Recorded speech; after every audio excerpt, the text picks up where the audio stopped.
ఓం శాంతి 26/12/2024 మధురమైన పిల్లలు, మీరిప్పుడు చదువుకుంటున్నారు. ఇది పతితుల నుండి పావనులుగా అవ్వడానికి చదువుకునే చదువు. మీరిది చదువుకోవాలి మరియు చదివించాలి. ప్రశ్న: ప్రపంచంలో ఏ జ్ఞానం ఉన్నప్పటికీ అజ్ఞానాంధకారం ఉంది. జవాబు: మాయా జ్ఞానం. దీని ద్వారా వినాశనం జరుగుతుంది. చంద్రుని వరకు వెళ్తారు. ఈ జ్ఞానం ఎంతగానో ఉంది. కాని కొత్త ప్రపంచం మరియు పాత ప్రపంచం యొక్క జ్ఞానం ఎవరి వద్ద లేదు. అందరూ అజ్ఞానాంధకారంలో ఉన్నారు. అందరూ జ్ఞాననేత్రం విషయంలో అంధులుగా ఉన్నారు. మీకిప్పుడు జ్ఞానమనే 3వ నేత్రం లభిస్తుంది. వారి బుద్ధిలో వినాశనం గురించిన ఆలోచనలున్నాయి, మీ బుద్ధిలో స్థాపన గురించిన ఆలోచనలున్నాయి అని నాలెడ్జ్ఫుల్ పిల్లలైన మీకు తెలుసు. ఓం శాంతి. తండ్రి ఈ శరీరం ద్వారా అర్థం చేయిస్తారు. దీనిని జీవమని అంటారు. దీనిలో ఆత్మ కూడా ఉంది మరియు నేను కూడా ఇందులోకి వచ్చి కూర్చుంటాను. మొట్టమొదట ఇది పక్కా అవ్వాలి. వీరిని దాదా అంటారు. ఈ నిశ్చయం పిల్లలకు చాలా పక్కాగా ఉండాలి. ఈ నిశ్చయంలోనే రమించాలి. బాబా ఎవరిలోకైతే ప్రవేశించారో వారి గురించి బాబాయే స్వయం చెప్తున్నారు, నేను ఇతని అనేక జన్మల అంతిమంలో వస్తాను. ఇది సర్వశాస్త్ర శిరోమణి అయిన గీతా జ్ఞానమని పిల్లలకు అర్థం చేయించడం జరిగింది. శ్రీమతం అనగా శ్రేష్ఠ మతం. శ్రేష్ఠాతి శ్రేష్టమైన మతం ఒక్క భగవంతునిదే. వారి శ్రేష్ఠ మతం ద్వారానే మీరు దేవతలుగా అవుతారు. ఎప్పుడైతే మీరు భ్రష్ట మతంపై పతితులుగా అయిపోతారో అప్పుడే నేను వస్తాను అని స్వయం తండ్రి అంటారు. మనుషుల నుండి దేవతలుగా అవ్వడం యొక్క అర్థాన్ని కూడా అర్థం చేసుకోవాలి. వికారి మనుషుల నుండి నిర్వికారి దేవతలుగా తయారు చేయడానికి తండ్రి వస్తారు. సత్యుగంలో మనుషులే ఉంటారు, కాని వారు దైవీ గుణాలు కలిగినవారు. ఇప్పుడు కలియుగంలో అందరూ ఆసురీ గుణాలు కలవారే. వాస్తవానికి అంతా మనుష్య సృష్టే, కాని ఇది ఈశ్వరీయ బుద్ధి మరియు అది ఆసురీ బుద్ధి. ఇక్కడ జ్ఞానముంది, అక్కడ భక్తి ఉంది. జ్ఞానం మరియు భక్తి వేరువేరు. భక్తి పుస్తకాలు ఎన్నో లెక్కలేనన్ని ఉన్నాయి. జ్ఞానానికి సంబంధించిన పుస్తకం ఒక్కటే. ఒక్క జ్ఞానసాగరుని పుస్తకం ఒక్కటే ఉండాలి. ధర్మస్థాపన ఎవరెవరైతే చేస్తారో వారికి కూడా ఒకటే పుస్తకం ఉంటుంది. దానినే ధర్మగ్రంథం అంటారు. మొట్టమొదటి ధర్మగ్రంథం గీత. మొట్టమొదటి ధర్మం ఆది సనాతన దేవీదేవతా ధర్మం. అంతేకాని హిందూ ధర్మం కాదు. గీత ద్వారా హిందూ ధర్మం స్థాపన అయిందని, గీతా జ్ఞానాన్ని శ్రీకృష్ణుడు ఇచ్చారని మనుషులు భావిస్తారు. ఎప్పుడు ఇచ్చారు అని అడిగితే పరంపరగా అని అంటారు. ఏ శాస్త్రంలోనూ శివ భగవానువాచ అన్నదైతే లేదు. ఈ గీతా జ్ఞానం ద్వారానే మనుషుల నుండి దేవతలుగా అయ్యారని ఇప్పుడు మీరు అర్థం చేసుకుంటారు. దానినే ఇప్పుడు తండ్రి మనకు ఇస్తున్నారు. దీనినే భారత్ యొక్క ప్రాచీన రాజయోగం అంటారు. ఆ గీతలోనే కామం మహాశత్రు అని రాయబడి ఉంది. ఈ శత్రువే మిమ్మల్ని ఓడించేసింది. తండ్రి దీనిపైనే విజయాన్ని ప్రాప్తింపజేసి జగజ్జీతులుగా విశ్వాధిపతులుగా తయారు చేస్తారు. అనంతమైన తండ్రి కూర్చుని వీరి ద్వారా మిమ్మల్ని చదివిస్తారు. వారు ఆత్మలందరికీ తండ్రి. వీరేమో మనుష్యాత్మలకు అనంతమైన తండ్రి. వీరి పేరే ప్రజాపిత బ్రహ్మ. బ్రహ్మ యొక్క తండ్రి పేరేమిటి అని మీరెవరినైనా అడగచ్చు. అప్పుడు వారు తికమక పడతారు. బ్రహ్మ, విష్ణు, శంకర్లు ఈ ముగ్గురికి తండ్రి ఎవరో ఉంటారు కదా. బ్రహ్మ విష్ణు శంకర్లు సూక్ష్మవతనంలోని దేవతలు. వారిపైన శివుడు ఉన్నారు. శివబాబా పిల్లలైన ఆత్మలెవరైతే ఉన్నారో వారంతా శరీరాలను ధారణ చేశారు. కాని పరంపిత పరమాత్మ అయితే సదా నిరాకారునిగానే ఉంటారని పిల్లలకు తెలుసు. ఆత్మే శరీరం ద్వారా పరంపిత అంటుంది. ఇది ఎంత సహజమైన విషయం. దీనినే అల్ఫ్ మరియు బే, భగవంతుడు మరియు రాజ్యాధికారం యొక్క చదువు అంటారు. దీనిని ఎవరు చదివిస్తారు? గీతాజ్ఞానాన్ని ఎవరు వినిపించారు? శ్రీకృష్ణుణ్ణైతే భగవంతుడు అనరు. అతను దేహధారి, కిరీటధారి. శివుడైతే నిరాకారుడు. వారిపై ఎటువంటి కిరీటము మొదలైనవి లేవు. వారే జ్ఞానసాగరుడు. తండ్రే బీజరూపుడు, చైతన్యమైనవారు. మీరు కూడా చైతన్యమైన వారే. అన్ని వృక్షాల యొక్క ఆది మధ్యాంతాల గురించి మీకు తెలుసు. మీరు తోటమాలులు కాకపోయినా కాని బీజాలను ఎలా నాటుతారు, వాటి నుండి వృక్షాలు ఎలా వెలువడతాయి అనేది మీరు అర్థం చేసుకోగలరు. అవి జడమైనవి, ఇది చైతన్యమైనది. ఆత్మను చైతన్యం అని అంటారు. మీ ఆత్మలోనే జ్ఞానం ఉంది. ఇతర ఏ ఆత్మలోనూ జ్ఞానం ఉండదు. కావున తండ్రి చైతన్య మనుష్య సృష్టికి బీజరూపుడు. ఇది చైతన్యమైన రచన. అవన్నీ జడమైన బీజాలు. జడమైన బీజంలో జ్ఞానముంది అని కాదు. వీరు చైతన్యమైన బీజరూపుడు. వీరిలో మొత్తం సృష్టి జ్ఞానం ఉంది. వృక్షం యొక్క ఉత్పత్తి, పాలన, వినాశనముల మొత్తం జ్ఞానమంతా వారిలో ఉంది. మళ్లీ కొత్త వృక్షం ఎలా నిలబడుతుంది? అది గుప్తం. మీకు జ్ఞానం కూడా గుప్తంగా లభిస్తుంది. తండ్రి కూడా గుప్తంగా వచ్చారు. ఈ అంటు కట్టుబడుతోందని మీకు తెలుసు. ఇప్పుడైతే అందరూ పతితులుగా అయిపోయారు. అచ్చా, బీజం నుండి మొట్టమొదటి ఆకు వెలువడింది.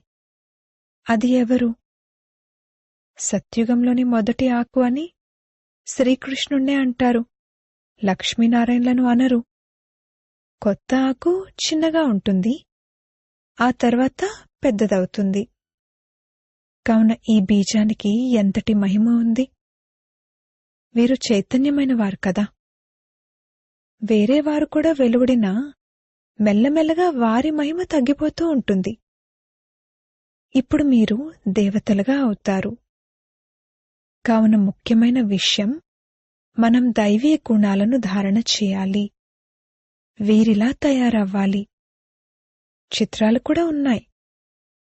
ఈ చిత్రాలు లేకపోతే బుద్ధిలోకి జ్ఞానం ఎలా వస్తుంది? ఈ చిత్రాలు ఎంతో ఉపయోగపడతాయి. భక్తి మార్గంలో ఈ చిత్రాలకు పూజ జరుగుతుంది, మరియు జ్ఞాన మార్గంలో వీటి ద్వారా మేమిలా తయారవ్వాలి అని మీకు జ్ఞానం లభిస్తుంది. భక్తి మార్గంలో మేమిలా తయారవ్వాలి అని అనుకోరు. భక్తి మార్గంలో మందిరాలు మొదలైనవి ఎన్ని నిర్మిస్తారు? అందరికన్నా ఎక్కువ మందిరాలు ఎవరికుంటాయి? తప్పకుండా శివబాబాకే ఉంటాయి. ఆ తర్వాత వారి రచనకుంటాయి. మొదటి రచన ఈ లక్ష్మీనారాయణలు. కావున శివుని తర్వాత వీరి పూజ ఎక్కువగా జరుగుతుంది. ఏ మాతలైతే జ్ఞానాన్ని ఇస్తారో వారి పూజ జరగదు. వారు చదువుకుంటున్నారు. మీ పూజ ఇప్పుడు జరగదు, ఎందుకంటే మీరిప్పుడు చదువుకుంటున్నారు.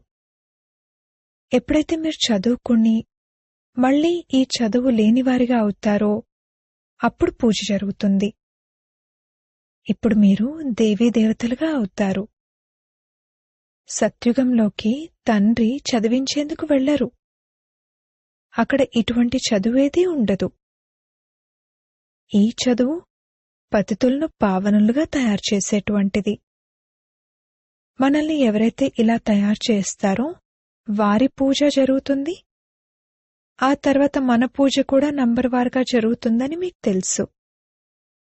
మళ్ళీ పడిపోతూ పడిపోతూ పంచతత్వాలను కూడా పూజించడం మొదలు పెడతారు. పంచతత్వాల పూజ అనగా పతిత శరీరం యొక్క పూజ. ఈ లక్ష్మీనారాయణల రాజ్యం మొత్తం సృష్టి అంతటిపైన ఉండేది అని బుద్ధిలో జ్ఞానం ఉంది. ఈ దేవతలు రాజ్యాన్ని ఎలా మరియు ఎప్పుడు పొందారు ఇది ఎవరికీ తెలియదు. లక్షల సంవత్సరాలు అని అనేస్తారు.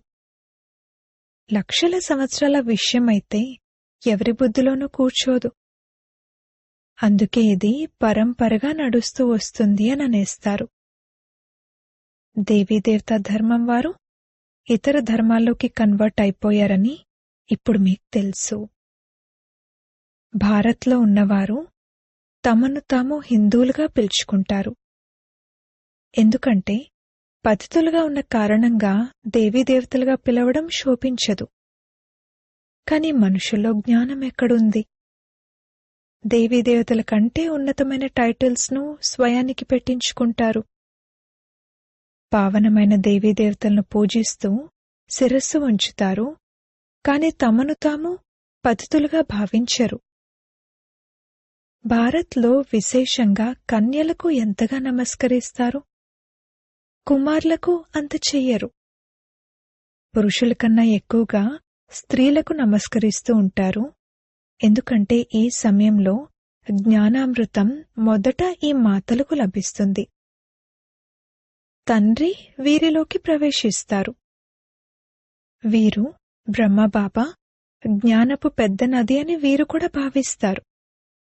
వీరు జ్ఞాన నది కూడా, అలాగే పురుషుడు కూడా. బ్రహ్మపుత్ర నది అన్నింటికన్నా పెద్దది. అది కలకత్తా వైపు సాగరంలోకి వెళ్లి కలుస్తుంది. మేళా కూడా అక్కడే జరుగుతుంది. కాని ఇది ఆత్మలు మరియు పరమాత్మ యొక్క మేళా అన్నది వారికి తెలీదు. అది నీటి నది. దానికి బ్రహ్మపుత్ర అన్న పేరు పెట్టారు. వారు బ్రహ్మమును ఈశ్వరుడు అంటారు. అందుకే బ్రహ్మపుత్ర నదిని పావనమైనదిగా భావిస్తారు.